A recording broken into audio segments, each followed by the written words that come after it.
Hello students, in this lecture video, I'll be telling you how biotechnology can be applied in the sector of medicine. So recombinant DNA technology can be used in the healthcare sector for mass production of therapeutic drugs. So recombinant therapeutics, they do not induce any unwanted immunological response, which is the common case when we use anything from non-human source. So that is why around 12 of the recombinant therapeutics are presently being marketed. Now coming to which biotherapeutics are commonly used. First is genetically engineered insulin. Now insulin have been, you can say, produced from other animals also. Now if we use a bacterium that produces human insulin, then obviously no immunological response will be generated. That is the whole process, so that the thing becomes simpler, and by genetically modified insulin, no immunological response is generated in the body. So that is why human insulin gene was identified and then later on cloned in the bacterial cell. So firstly, let us look at the structure of insulin, what all has been discovered. So there is firstly a proinsulin formed, which contains this portion, you can see in between portion, this gray portion, it is called as C-peptide.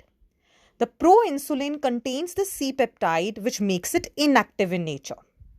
Now, when this is processed in the human body, it will form A peptide, that is A chain, and B peptide, that is B chain.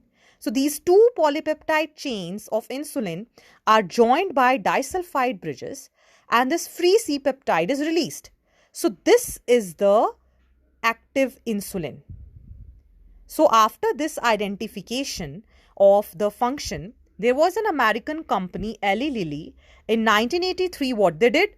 They took the DNA sequence of A peptide and the sequence of B peptide. Then they cloned these chains separately. After that, artificially, chemically, they created disulfide bonds, and you can say recombinant insulin was produced to be used as a human insulin. Next, coming to gene therapy. In gene therapy also, this can be used in biotechnological sector. Now, what is gene therapy? A therapy which will correct the gene if genetic disorder is there, and if it is identified or diagnosed in embryo, so before birth also it can be rectified. So first clinical gene therapy was given to a 4-year-old girl in which there was ADA deficiency. What is ADA? It is adenosine deaminase. So this enzyme is crucial for immune system. So if this is, you can say, not functioning well, what is done? A cDNA is formed out of it. Now what is the cDNA? DNA forms RNA by transcription.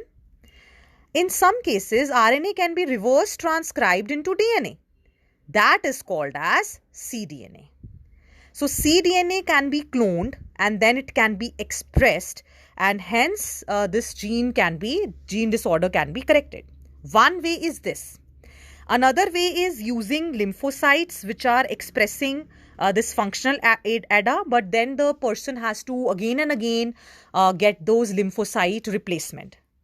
Or the enzyme which is adenosine deaminase, this is being replaced in the body of that particular diseased person. So these are the different methods, but the gene therapy one is a permanent solution for this disease. Lastly, let us look at it how in molecular diagnosis the recombinant DNA technology is used, mainly to detect any disease at early stage. Molecular diagnosis is used, whether it is PCR, ELISA, or recombinant DNA technology.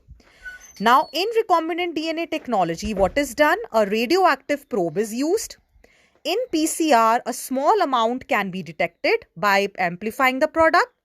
And as ELISA, we know it is antigen-antibody interaction. So similarly, this can be identified by detecting antibodies or detecting antigens.